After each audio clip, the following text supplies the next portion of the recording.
How's it going, everyone? So we're kind of in the tail end of everything here.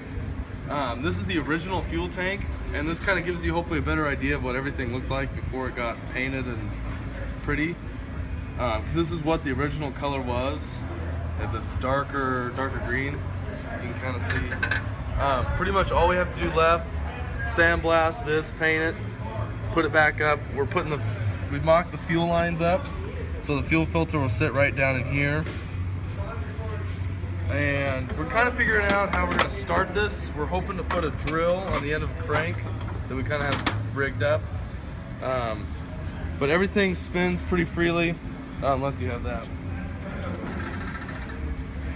But everything spins freely, and everything sounds right. We're actually building, we know we're building oil pressure because we didn't have this banjo bolt tightened up and there was actually oil leaking out. So we're moving oil around. We have 30 weight oil in here. So hopefully either tomorrow or sometime at the end of the week we'll actually get this thing running, and that'll be hopefully a pretty special video. Okay, we're trying to figure out why the injector pump isn't injecting any fuel up to the line. So we're tearing into that right now. So something kind of neat about this motor is when it's cold out or started in a while. Yeah, it actually has kind of an ether injector or starting fluid, whatever you want to put in there. And this goes right into the intake, and you just fill that up with your choice of liquid, and then you just plunge it. And that's so you're not having to spray ether into the air filter or anything.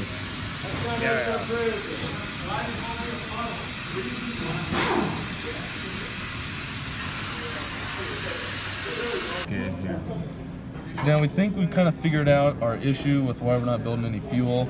So when we took this apart originally, we never took this center piece out that goes on top of the helix. So this is actually all gunked up with crud. If you look down, I don't know if you'll be able to tell, but if you look down inside, there's all sorts of rust and crud in there. So that's why this is all gunked up and it's not getting any rotation. And there's actually a set screw, which is this guy right here, which goes in the back, and it fits right in here, and it changes elevation as you increase or decrease the throttle, which changes the amount of fuel pressure it's building. And so so that should be our issue. We're gonna clean all this up and put it all back together, and hopefully that's it, because we spent a decent amount of time trying to figure this out. Okay.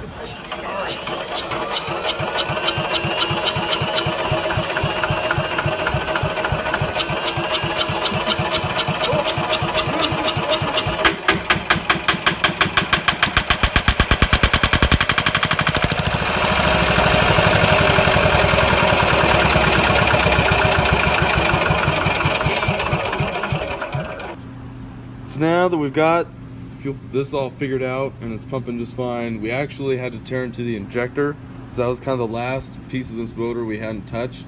So the only thing holding it in was this clamp on top, and then it was just kind of pressed down in there. You can see the hole where it goes into, and it was pretty well coked with all sorts of carbon. But as you can see in the clip before, we had it running on starting fluid. So we know this is kind of our last issue, hopefully. Yeah, you can see down in there. We've taken it apart, completely disassembled it. This is it in order. And you know, it is pretty gummed up inside. You can see little bits of carbon and everything in the bottom, but we'll see. We'll get everything taken apart and cleaned up, and then put it all back together, and hopefully that's the last issue we have with this thing, and then we can get it running on its own. So we found what we believe is going to be the main culprit of this injector. You see what he's moving there is the pintle, and it was actually stuck inside there and it had no travel at all.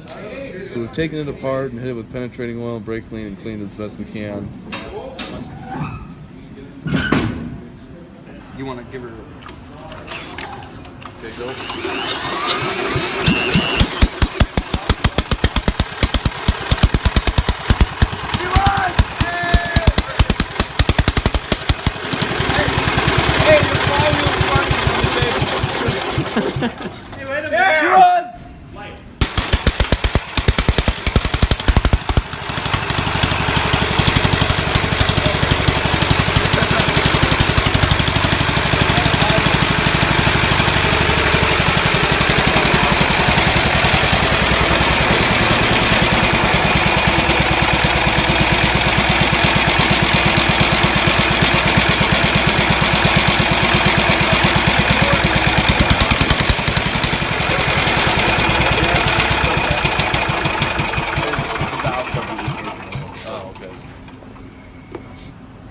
Okay, everyone. So this is going to be the final installment of the Lister series. Everything runs as you saw in the previous clip. It doesn't blow up. Hasn't blown up yet. It doesn't run away, and it only leaks a little bit of oil. So I'm pretty happy with it. You know, we've learned a ton about the fuel system on this thing that took us forever to figure it out. But there's really just a lack of literature online for this, because it's kind of really an oddball motor. But it's pretty cool. It's gotten a lot of attention from everyone in class and everything, so it's a pretty fun project we did. But I hope to never see it again. So that kind of does it for this. Please comment, rate, and subscribe.